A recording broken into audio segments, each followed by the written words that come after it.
जय श्री राम। प्लीज़ आप लोग सभी लोग मेरे रामायण को प्यार देना, लाइक और कमेंट सब्सक्राइब करना। तुलसीदास जी द्वारा रचित रामायण श्री रामचरितमानस बालकांड,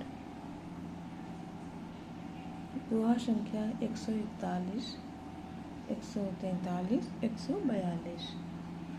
भरद्वाज सुनि शंकर बानी, सकुच सप्रेम उमा मुस्कानी। लगे बहुरी बरने वृष केतु, सोय अवतार भयो जहि हेतु। सो तुम जानहु अंतरयामी, पुरवहु मोर मनोरथ स्वामी। सो मैं तुम सन कहु सुन मुनीस मन लाय। राम कथा कलिमल हरणी, मंगल करणी सुहाय। सो तुम जानहु अंतरयामी, पुरवहु मोर मनोरथ स्वामी। स्वयंभू मनु अरुषत रूपा, जिनते भय नर सृष्टि अनूपा। दंपति धर्म आचरणनीका, अजहु गाम श्रुति जिन कैलिका। नृप उत्तान पाद सुत तासु, ध्रुव हरि भगत भयो सुत जासु। लग सुत नाम प्रिय व्रत ताहि, वेद पुराण प्रशंसहि जाई। देवाहुति पुनीतासु कुमारी, जो मुनि करदर्म कह प्रिय रानी, करदम कह प्रिय रानी। आदिदेव प्रभु दीन दयाला, जठर धर्यो जहि कपिल कृपाला। सांख्य शास्त्र जिन प्रभु प्रगट बखाना, तत्व विचार निपुण भगवाना। तेहि मनुराज कीन बहु काला, प्रभु आय सुबहु विधि प्रतिपाला। सो तुम जानहु अंतरयामी, पुरवहु मोर मनोरथ स्वामी। होई न विषय विराग, भवन बसत भा चौथपन। हृदय बहुत दुख लाग, जन्म गयो हरि भगत बिनु। सो तुम जानहु अंतरयामी, पुरवहु मोर मनोरथ स्वामी।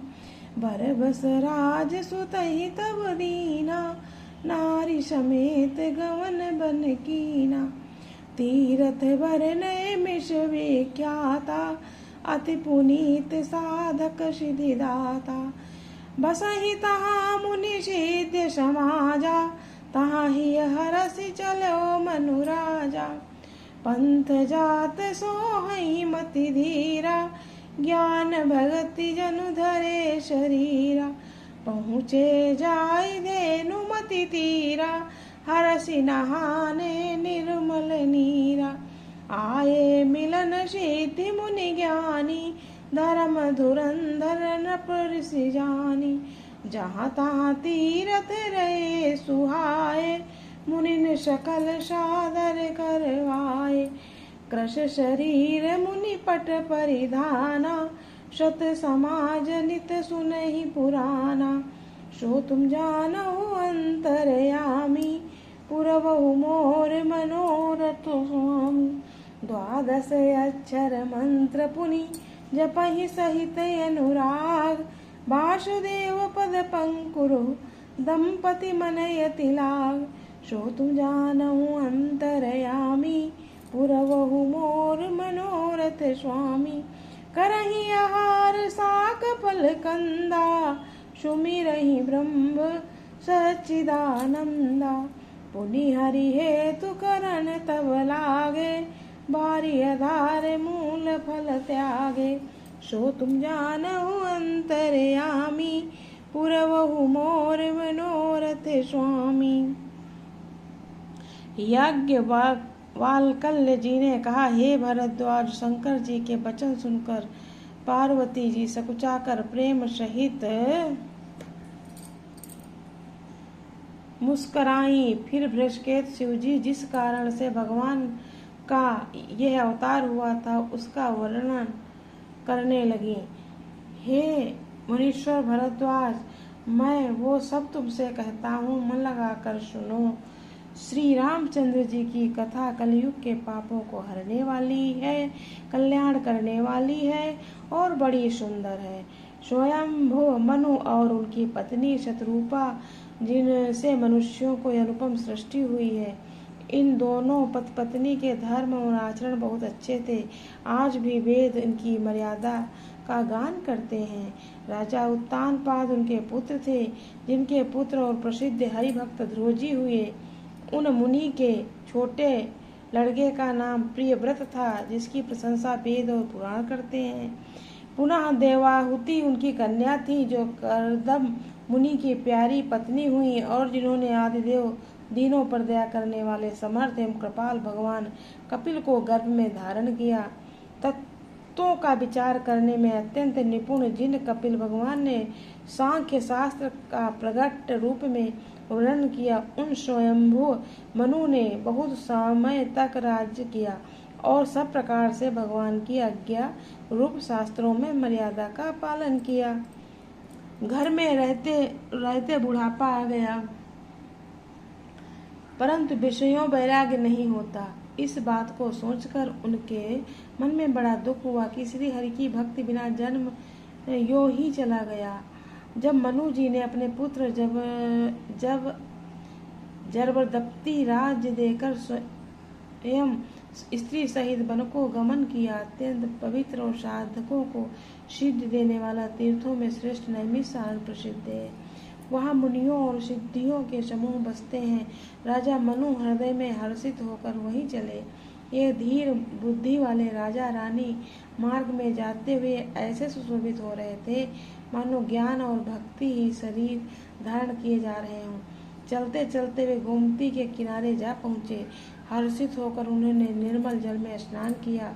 उनको धर्मधर राज ऋषि जानकर सिद्ध और ज्ञानी मुनि उनसे मिलने आए।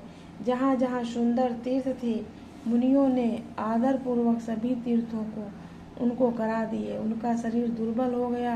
वे मुनियों से वल्कल वस्त्र धारण करते थे और संतों के समाज में नित्य पुराण सुनते थे और 12 अक्षर मंत्र ओम नमो भगवते वासुदेवा का प्रेम सहित जप करते थे। भगवान वासुदेव के चरण कमलों में राजा रानी का मन बहुत ही लग गया। वे शाक फल और कंद का आहार करते थे और सच्चिदानंद स्वरूप स्मरण करने थे। फिर वे श्री हरि के लिए तप करने लगे और मूल फल को त्याग कर केवल उनके जल के आधार पर रहने लगे। ये जो रामायण है नैमिष, तो ये मेरे जिला सीतापुर में ही है। बहुत ही तीर्थ स्थल पवित्र है। यहाँ शक्तिपीठ माँ ललिता देवी है और गोमती नदी है, पांडव किला है, वेदव्यास है और शिव जी के बहुत मंदिर हैं। यहाँ पर चक्र तीर्थ है। कहा जाता है कि भगवान विष्णु का यहाँ पर सबसे पवित्र स्थान उन्होंने कहा कहाँ है, तो अपना मैं चक्र दर्शन रख सकूं, तो सबसे पवित्र स्थान नैमिषारण्य क्षेत्र मध्य है। सुना जाता है कि पूरे विश्व का मध्य जो है नैमिषारण्य में है। वहीं पर सुदर्शन चक्र गिरा है, तो वहाँ पर पाताल लोक तक चला गया है। तो उसके आसपास गोल दायरा से चक्र तीर्थ चक्र की तरह गोल गोल बाउंड्री बना दी गई है। उसके अंदर कोई नहीं जाता है। बाउंड्री के बाहर एक तीर्थ जल उसमें भी रहता है। तो लोग हर अमावस्या पूर्णमासी को स्नान करते हैं और तब भीड़ लगती है ज़्यादा अमावस्या पूर्णमासी को। और वैसे भी ये रोज़ वहाँ पर बहुत दूर दूर से तीर्थयात्री आते रहते हैं। कहीं तीर्थ करने के बाद कहा जाता है जब नैमिषारण्य में तीर्थ करोगे जा कर के पूजा पाठ, तब आपकी यात्रा चारों धाम की पूरी होती है। तो वही है, मैं भी भाग्यशाली हूँ। तो कहा गया है सब तीर्थ नैमिष विख्याता, ये है तीर्थ बर नैमिष विख्याता, अति पुनीत साधक सिद्धाता।